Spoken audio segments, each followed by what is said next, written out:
che io ho scritto osservando una forma geometrica. Io da bambino sono stato sempre ossessionato, non sorridete, lo fate quando lo dico, dal buco.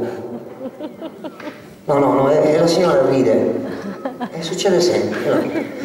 Nel senso che tutte le forme circolari, tonde, tutte le forme sferiche mi hanno sempre affascinato.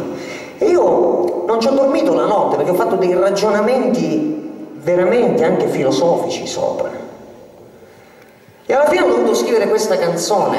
Sindaco, è vero, mica siamo qui a scherzare, questa è storia vera.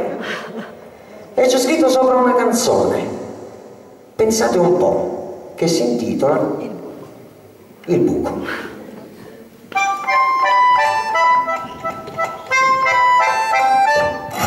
Spesso interrogandomi sui massimi sistemi, ho intuito che ci sono delle interconnessioni tra la vita di ogni giorno, quando oggetti comuni, le persone, la natura e gli animali.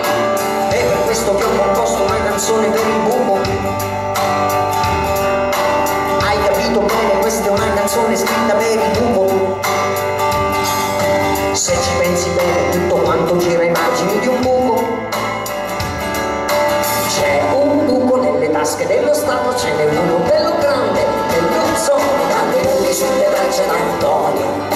Un buco nel cervello del popolo italiano. C'è un buco nella testa della gente, ce n'è uno bello grande, nel zone. C'è un buco sulla strada di Capaci, un buco nel bilancio di non disoccupati.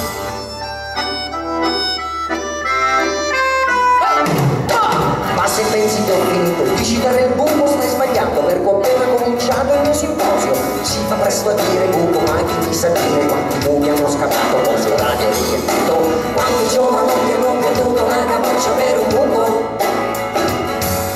Tutti quanti noi maschietti sorridiamo sempre